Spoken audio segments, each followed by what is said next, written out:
નમસ્કાર વિદ્યાર્થી મિત્રો, જ્ઞાનદીપ એજ્યુકેશન યુટ્યુબ ચેનલમાં હું વેદાંત પટેલ આપ સર્વે વિદ્યાર્થી મિત્રોનું હાર્દિક સ્વાગત કરું છું. ચલો ભાઈ, ઘણા બધા નાના નાના ભૂલકાઓ જે છે 6 થી 8 ધોરણવાળા, એમની ડિમાન્ડ હતી કે સાહેબ આટલું બધું ટેટ ટાટના વિડીયો બનાવો છો, અમારાય બનાવો. તો એ ડિમાન્ડને ધ્યાનમાં રાખીને આપણે ધોરણ 7 માટે એક સરસ મજાનો YouTube વિડીયો બનાવ્યો છે. બરાબર? ચલો હવે ધોરણ 7 ની અંદર સામાજિક વિજ્ઞાન વિષયમાં આપત્તિ અને વ્યવસ્થાપન ભણવાનું છે ભાઈ. બરાબર? સામાજિક વિજ્ઞાન વિષયની અંદર આપત્તિ અને વ્યવસ્થાપન વિશે આપણે અભ્યાસ કરવાનો છે. એકદમ કોમન ટોપિક છે, એકદમ સિમ્પલ ટોપિક છે, બધાને વ્યવસ્થિત સમજાઈ જાય એવો ટોપિક છે. અને કદાચ આ ચેપ્ટર માંથી તમને પ્રશ્ન પૂછાય તો તમે એક સમય વાંચેલો ના હોય ને તોય તમે તમારી રીતે મૌલિકતાથી લખી શકો એવું આ ચેપ્ટર છે. બરાબર?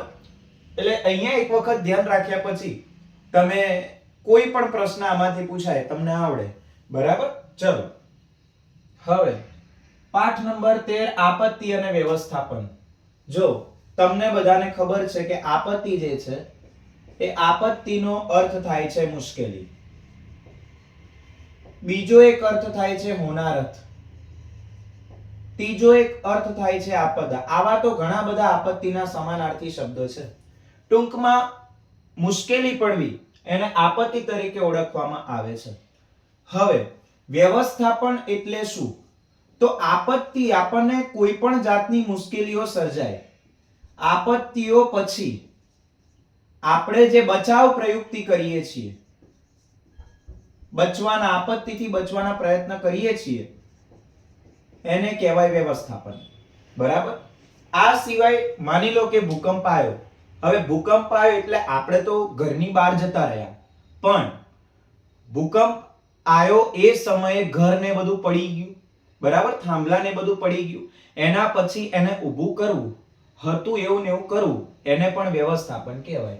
બરાબર? ટૂંકમાં આપત્તિ એટલે મુશ્કેલી અને વ્યવસ્થાપનનો મતલબ એવો થાય કે આપત્તિ પછી આપણે જે કંઈ પણ કરીએ છીએ એને વ્યવસ્થાપન કહેવાય. હવે આ જે આપત્તિ છે ને, આપત્તિ એ આપત્તિના મિત્રો બે પ્રકાર છે. આપત્તિના બે પ્રકાર છે. કયા બે પ્રકાર છે? એક આપત્તિ જે છે એ કુદરતી આપત્તિ છે અને બીજી આપત્તિ જે છે માનવ સર્જિત આપત્તિ છે. એક આપત્તિ છે કુદરતી છે ને એક આપત્તિ છે માનવ સર્જિત આપત્તિ છે. બરાબર? હવે કુદરતી આપત્તિ કોને કહેવાય? કુદરતી મુશ્કેલી કોને કહેવાય ભાઈ? કે કુદરત દ્વારા આપણે જે આપત્તિનો અનુભવ કરીએ એને કુદરતી આપત્તિ કહેવાય. દાખલા તરીકે ભૂકંપ. ભૂકંપ જે છે કુદરતી આપત્તિ કહેવાય. બરાબર? ભૂકંપ આવવા પાછળ આપણે જવાબદાર હોતા નથી, એટલે આ કુદરતી આપત્તિ છે. એના પછી પૂર. પૂરને ભાઈ આપણે નથી લાવી શકતા. હા, પૂર પાછળ આપણે જવાબદાર નહીં હોતા, એ કુદરતી આપત્તિ છે. એના પછી આપણે બીજી આપત્તિની વાત કરીએ છે સુનામી. સુનામી પણ કુદરતી આપત્તિ છે. બરાબર? તો આવી બધી આપત્તિઓ જે છે એને કહેવાય કુદરતી આપત્તિ. બરાબર? જે ભારે વિનાશકારી હોય છે. સૌથી વધુ નુકસાન છે ને એ કુદરતી આપત્તિઓમાં થતું હોય છે. બરાબર? ચલો એના પછી બીજા નંબરે છે માનવ સર્જિત આપત્તિ. માનવ સર્જિત આપત્તિ એટલે શું? કે જે આપત્તિ પાછળ, જે મુશ્કેલીઓ પાછળ માનવી પોતે જવાબદાર હોય એને માનવ સર્જિત આપત્તિ કહેવાય. બરાબર? દાખલા તરીકે ક્યાંક કોઈ જગ્યાએ આગ લાગે તો એના પાછળ આપણે જ કારણભૂત હોઈએ છીએ. બરાબર? ઉપરથી ભગવાન આઈને આગ લગાડી જતા નથી, આપણે જ એના માટે કારણભૂત હોઈએ છીએ. તો આ આગ જે છે એના પાછળ આપણે કારણભૂત હોવાના કારણે માનવ સર્જિત આપત્તિ છે. ચલો એના પછી છે માર્ગ અકસ્માત. હા, ફર્સ્ટ ક્લાસ તમે બાઇક લઈને જતા હોય, તમને કોઈ ટ્રાફિકના નિયમોની ખબર ના હોય અથવા તો ખબર હોય તો એનું પાલન ના કરતા હોય, તમે બાઇક લઈને જાઓ, ગાડી લઈને જાઓ, કોઈ પણ વાહન લઈને જાઓ અને એના પછી તમે જેમ તેમ તે વાહનને ચલાવો એટલે અકસ્માત તમને ખેંચી લેતો હોય છે. બરાબર? તો આ અકસ્માત પણ માનવ સર્જિત આપત્તિ છે. એના પછી બીજી એક માનવ સર્જિત આપત્તિ છે, એ છે હુલ્લડ. બરાબર? બીજી એક માનવ સર્જિત આપત્તિ છે હુલ્લડ, યુદ્ધ. આ બધી આપત્તિઓ જે છે માનવ સર્જિત આપત્તિ છે. બરાબર? તો આપણે આ પાઠની અંદર ખાલી ફક્ત કુદરતી આપત્તિઓનો જ અભ્યાસ કરવાનો છે, બરાબર. હવે બીજું હું તમને એક કહી દઉં, એક સ્ટેટમેન્ટ આપી દઉં કે ભાઈ આપત્તિ છે ને, આપત્તિ એ અમુક આપત્તિ એવી હોય છે કે જેની આગાહી કરી શકાય, જેની આગાહી કરી શકાય, અને અમુક આપત્તિ એવી હોય છે કે જેની આગાહી જે છે એ કરી શકાતી નથી. અમુક આપત્તિ એવી હોય છે કે જેની આગાહી કરી શકાતી નથી. હવે કઈ કઈ આપત્તિની આગાહી કરી શકાય? તો ભાઈ આપણે છે ને પૂરની આગાહી કરી શકીએ, વાવાઝોડાની આગાહી કરી શકીએ, બરાબર. આવી બધી કુદરતી આપત્તિ છે એમાં આપણે આગાહી કરી શકતા હોઈએ. કોની આગાહી નહીં કરી શકાતી? તો ભૂકંપની આગાહી ના થાય. પછી જ્વાળામુખી પ્રસ્ફોટનની પણ આગાહી ના થાય. તો આવી બધી કુદરતી આપત્તિઓ છે એની આપણે આગાહી નથી કરી શકતા, બરાબર. જેના કારણે અચાનક જ અમુક આપત્તિઓ આવી જાય છે અને જાનમાલની ઘણી બધી તારાજી સર્જાય છે, બરાબર. હવે જુઓ, આ બધા ચેપ્ટરો ભૂગોળની અંદર તમને આપવાનું કારણ એ જ છે કે ભવિષ્યની અંદર તમારા સમક્ષ આવી બધી આપત્તિઓ આવે તો આપણે કઈ કઈ બાબતોનું ધ્યાન રાખવું, શું કરવું, શું ન કરવું, એ આપણને ખબર પડવી જોઈએ, બરાબર. એટલા માટે આવી બધી આપત્તિઓ કેમ આવે છે અને આવે તો આપણે કઈ રીતે સજાગ રહેવાનું છે એ આપણને ખબર હોવી જોઈએ, બરાબર.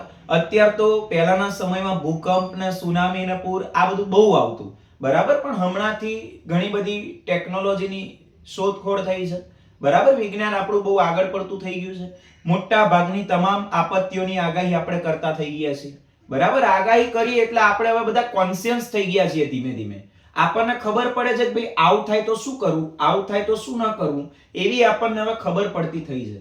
એટલે હવે જે આવનારી પેઢી છે, તમારા પછીની જે જનરેશન છે, એમને આમાં બહુ તકલીફ નહીં પડવાની, બરાબર. પેલા દુષ્કાળે બહુ પડતા, પણ અત્યાર તો હાલ આપણા કોન્ટેકો એટલા બધા વધી ગયા છે દેશ વિદેશમાં કે આપણે કદાચ દુષ્કાળ પડે, આમ તો નહીં જ પડે, બરાબર. કારણ કે સુધારેલા બિયારણો, એના પછી ટેકનોલોજીનો યોગ્ય ઉપયોગ, આવું બધું થાય. હરિયાળી ક્રાંતિ 1960માં થઈ, એના પછી દુષ્કાળ પડ્યા જ નથી, બરાબર, અને પડવાનાય નથી. એટલે પહેલાના સમયમાં બહુ બધી આપત્તિઓ આવતી હતી અને એનો સામનો આપણે કરવો પડતો હતો. એટલે ઘણા બધા લોકોએ આપત્તિમાં જીવે ગુમાયા છે, બરાબર. પણ હવે આવું થવાનું નથી ભવિષ્યની અંદર. અને કદાચ થાય તો શું કરવાનું છે ભાઈ? તો એ આપણે અહીંયા ભણવાનું છે. ભૂકંપ આવે તો કઈ બાબતોનું ધ્યાન રાખવું, સુનામી આવે તો કઈ બાબતોનું ધ્યાન રાખવું, પૂર આવે તો કઈ બાબતોનું ધ્યાન રાખવું, શું કરવું શું ન કરવું, વાવાઝોડું આવે તો શું કરવું શું ન કરવું, આ બધું જ આપણે આ વિડિયોની અંદર અભ્યાસ કરવાનો છે. મારે તમને આપત્તિમાંથી બચાવવાના થાય છે ભાઈ, બરાબર. ચલો હાલો, ઓકે. તમારા પુસ્તકની અંદર જોશો તો પ્રસ્તાવનાનો જે મુદ્દો હતો એ મેં પૂરો કર્યો છે, બરાબર. હવે આપણે લેવાના છે સ્ટેપ બાય સ્ટેપ આપત્તિના પ્રકારો, બરાબર. આપત્તિ અલગ અલગ લેવાની છે આપણે. એમાં આપણે લઈએ ભૂકંપ, બરાબર. એમાં આપણે પહેલા જ નંબરે લઈશું ભૂકંપ. તમારી ચોપડીની અંદર પહેલા જ નંબરે આપત્તિ આપી છે ભૂકંપ, બરાબર. એના પછી સ્ટેપ બાય સ્ટેપ વાવાઝોડું જોવાનું છે, સુનામી, પૂર ને બધું જ આપણે જોવાનું છે, બરાબર. ચલો, ભૂકંપ. હવે આપણે પહેલા ભૂકંપની વાત કરીએ તો ભૂકંપ કોને કહેવાય? બરાબર. ભૂ એટલે જમીન. જો શબ્દમાં જ અમુક વાર અર્થ સંતાયેલો હોય. ભૂ એટલે જમીન, કંપ એટલે ધ્રુજવું, બરાબર, ધ્રુજારી થવી, કંપવું, કંપાવવું, હલનચલન થવું. તો આવા બધા અર્થો થાય, બરાબર. એટલે આપણે ટૂંકમાં એવું કહી શકાય કે ભાઈ આપણી જે પૃથ્વી સપાટી છે એ પૃથ્વી સપાટીના કંપનને ભૂકંપ કહેવાય, બરાબર. પૃથ્વી સપાટીનું હલનચલન થાય, પૃથ્વી સપાટી ધ્રુજી ઉઠે, પૃથ્વી સપાટી કંપી ઉઠે, તો આવી પરિસ્થિતિને કહેવાય છે ભૂકંપ. હવે ભૂકંપ થયા પાછળ કોણ જવાબદાર છે? કેમ ભૂકંપ આવે કોઈને ખબર છે? બોલો તો. ભૂકંપ આવવાના કારણો ઘણા બધા છે ભાઈ, કોઈ એક કારણ જવાબદાર નથી, બરાબર. ભૂગર્ભિક ક્રિયાઓ, ભૂગર્ભની અંદર કેટલી ક્રિયાઓ થતી હોય છે, આ ભૂગર્ભિક ક્રિયાઓના કારણે ભૂકંપ આવે છે. જેમ કે હાલ તો તમે નાના છો, તમને ના ખબર પડે આ બધી, પણ તેમ છતાં હું તમને એક્સ્ટ્રા ઓર્ડિનરી માહિતી આપી દઉં છું, બરાબર. તમે 9મા ધોરણમાં 10મા ધોરણમાં આવશો ને ત્યારે તમને ખબર પડશે, બરાબર. હવે માની લો કે આ જમીન છે, આ શું છે બેટા? આ જમીન છે, બરાબર. આ ઉપર આપણે રહીએ છીએ, અહીંયા આવી રીતે ઉપર આપણે રહીએ છીએ. હવે આ જમીન છે ને, તો આને કહેવાય પૃથ્વી સપાટીનું ઉપરનું પડ, કે જ્યાં આપણે રહીએ છીએ, બરાબર. આ એક ઉપરનું પડ છે બેટા, બરાબર. હવે એના નીચે જમીનની નીચે તમે ખાડો કરો એટલે એની નીચે છે ને ભૂગર્ભ હોય. ભૂગર્ભ શું હોય? ભૂગર્ભ હોય, બરાબર. તો આ ભૂગર્ભની અંદર ચોક્કસ છે ને કેટલીક ક્રિયાઓ થતી હોય છે, બરાબર. લાવાનું ગોળ ગોળ ફરવું, તમને ખબર છે ને, અહીંયા પાછળ આવી રીતે લાવા છે, બરાબર. તમે 10મા પાઠની અંદર અભ્યાસ કરી ગયા છો, બધું ખડકોના પ્રકાર ને બધું તમે ભણી ગયા છો, બરાબર. તો નીચે લાવા સતત ફરતો રહેતો હોય છે. વત્તા અહીંયા છે ને કેટલીક પ્લેટો હોય છે, જેને આપણે ભૂતકતીઓ પણ કહીએ. અહીંયા કેટલીક પ્લેટો હોય છે, પ્લેટો, જેને આપણે ભૂતકતી કહીએ, ભૂતકતી, બરાબર. ભૂતકતી અથવા તો પ્લેટો એકબીજાથી નજીક આવે અને એકબીજાની નજીક આવીને અથડાય અથવા તો એકબીજાની દૂર જાય, આવા સમય સંજોગ દરમિયાન અહીંયા ભૂકંપ આપણે અનુભવીએ છીએ, બરાબર. આવા સમય સંજોગ દરમિયાન આપણે અહીંયા ભૂકંપ અનુભવીએ છીએ, બરાબર. ચલો ભાઈ, ભૂકંપ વખતે શું કરવું અને શું ન કરવું, આ આપણને ખબર હોવી જોઈએ, શું કરવું અને શું ન કરવું. ચલો, ઘણી બધી વખત ભૂકંપના આંચકા આવતા હોય છે, બરાબર. તો ભૂકંપ આવે ત્યારે શું કરવું અને શું ન કરવું.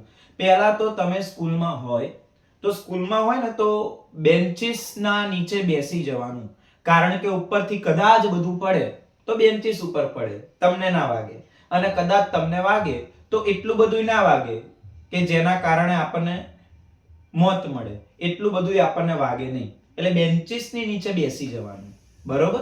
હા, ચલો, એના પછી બીજા નંબરે શું કરવાનું છે, તો ખુલ્લા મેદાનમાં બને ત્યાં સુધી તમે સ્કૂલમાં હોય અથવા તો ઘરમાં હોય અને આજુબાજુ ખુલ્લું મેદાન હોય તો એ ખુલ્લા મેદાનમાં તમારે જતું રહેવાનું થાય, બરાબર.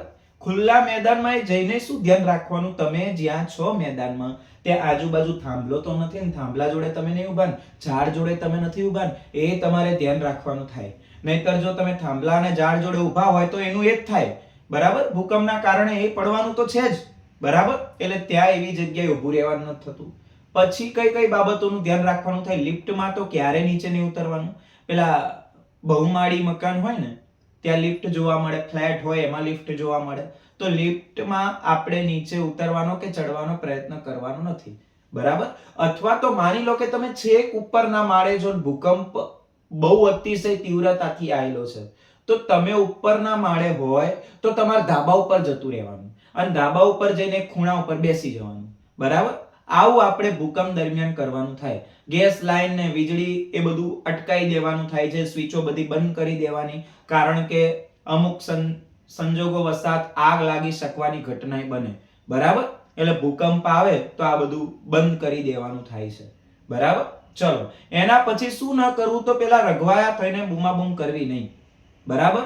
હા, આપણી એક સરસ મજાની ટેવ છે, અહીંયાથી તમને ક્લાસમાં કીધું હોય ચલો આવી તકલીફ છે, આમ છે ને તેમ છે ને રજા છે ને આવું બધું કહીએ એટલે તમારો પહેલો જે સહજ સ્વભાવ છે એ ખામટા બધા બૂમો પાડવા માંડો, બરાબર. તો આવું આપણે કરવાનું નથી. શાંતિથી ધક્કા મૂકી કર્યા વગર આવી કંઈક સૂચના મળે કદાચ ભવિષ્યમાં તો આપણે શાંતિથી ધીમે ધીમે ગભરાયા વગર નીચે જતું રહેવાનું થાય, બરાબર. હા, એટલે આવું બધું આપણે ભૂકંપ દરમિયાન કરવાનું છે, બરાબર. ચલો, ભૂકંપ તમને ખબર પડી ગઈ હશે. હવે આપણે વાત કરવાની છે વાવાઝોડાની, બરાબર.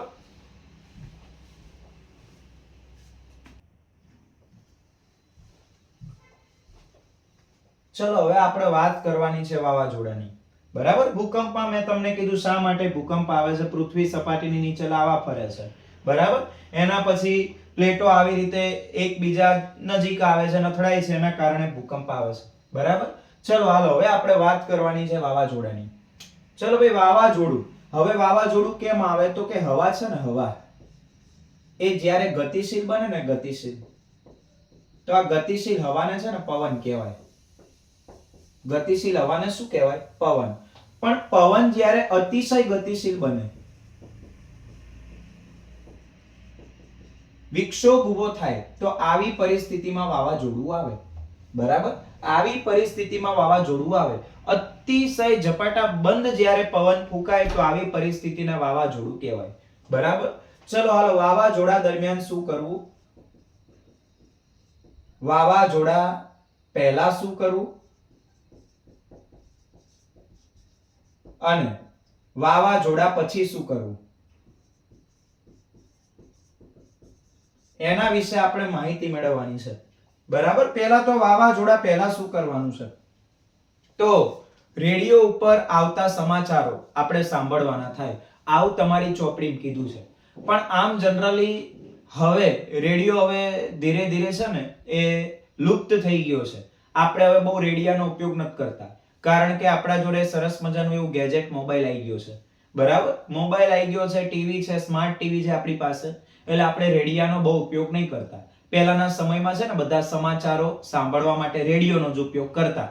એટલે અહીંયા પુસ્તકમાં એવું લખ્યું છે કે રેડિયો સતત સાંભળતા રહેવું. બરાબર. આ સિવાય તમને ખબર પડે કે ભાઈ અમારો વિસ્તાર પણ વાવાઝોડામાં આવે છે, અમારા વિસ્તારમાં પણ વાવાઝોડું આવવાનું છે, આવી તમને ખબર પડે તો તમારે સાવચેત થઈ જવાનું થાય છે. કેવી રીતે સાવચેત થઈ જવાનું થાય, તો તમારી જે ઇમ્પોર્ટન્ટ ચીજ વસ્તુઓ છે, જેમ કે ટોર્ચ, એના પછી એકાદી લાકડી, એના પછી દવા, નાસ્તો, પાણી, આ બધી જે તમારી ઇમ્પોર્ટન્ટ ચીજ વસ્તુઓ છે એ તમારે તમારી પાસે રાખવાની થાય. બરાબર. અને આપણો વિસ્તાર વાવાઝોડા વાળો હોય તો એ વિસ્તાર છોડીને સરકાર દ્વારા જે વિસ્તાર સુરક્ષિત કર્યો હોય એ વિસ્તારમાં સૂચના મળે એટલે ત્યાં જતું રહેવાનું થાય. બરાબર. એટલે આ ખાસ ધ્યાન રાખવાનું. ચલો હવે એના પછી વાવાઝોડા દરમિયાન શું કરવું, તો જ્યારે વાવાઝોડું આવતું હોય ત્યારે આપણે આપણો સુરક્ષિત વિસ્તાર છોડવાનો નથી. બરાબર. એકાદી લાકડી હાથમાં રાખવાની છે, જેથી કરીને સાપ કે એવું કંઈક આવે તો તરત આપણે એને હાંકી કાઢી શકીએ. તો આ લાકડી પણ તમારે જોડે રાખવાની છે. બરાબર. જ્યાં સુધી તંત્ર દ્વારા સૂચના ન મળે ત્યાં સુધી તમારે આગુ પાછું તે વિસ્તારમાંથી થવાનું નથી. બરાબર. આ સિવાય તમારે બધા અફવાઓથી દૂર રહેવાનું છે. બરાબર. અફવાઓથી દૂર રહેવાનું છે. રેડિયોમાં જે સમાચાર આવતા હોય એ જ સમાચારને ધ્યાને રાખીને પગલા લેવાના થાય છે ભાઈ. બરાબર. બીજી બધી બાબતોને તમારે ધ્યાનમાં રાખવાની નથી. સમાચારમાં જે વાત કે એ જ તમારે ફોલો કરવાની થાય છે. બરાબર. ચલો વાવાઝોડા પછી શું કરવું, તમને એવું લાગે કે વાવાઝોડું જતું રહ્યું છે, પવન ધીમો થઈ ગયો છે, બરાબર, પવનનો વેગ ઓછો થઈ ગયો છે, તો તમારે તમારા ઘેર જવાનો પ્રયત્ન કરવાનો, જો સાવચેતી લાગતી હોય તો. બરાબર. સાવચેતી ન લાગતી હોય તો તમારે તમારો વિસ્તાર છોડવાનો નથી. બરાબર. ચલો તો આવી રીતે તમે વાવાઝોડા પહેલા શું કરવું, વાવાઝોડા પછી શું કરવું અને વાવાઝોડા દરમિયાન શું કરવું એના વિશે તમે શીખી ગયા છો. ભૂકંપ વિશે શીખી ગયા છો. હવે એના પછી એક નવી જ આપત્તિ વિશે અભ્યાસ કરવાનો છે. આજના વિડીયોમાં તમે બે આપત્તિ વિશે અભ્યાસ કર્યો. બરાબર. હજી આપણે બીજી 3 આપત્તિ વિશે આ ચેપ્ટરમાં અભ્યાસ કરવાનો છે. ભાગ 2 બહુ ઝડપથી આવી જવાનું છે. બરાબર. ત્યાં સુધી આજના વિડીયોમાં આટલું રાખીએ છીએ. ના ખબર પડે તો કમેન્ટ કરવાની છે. ત્યાં સુધી જય હિન્દ, જય ભારત, બેસ્ટ ઓફ લક. મળીએ છીએ નેક્સ્ટ વિડીયોમાં.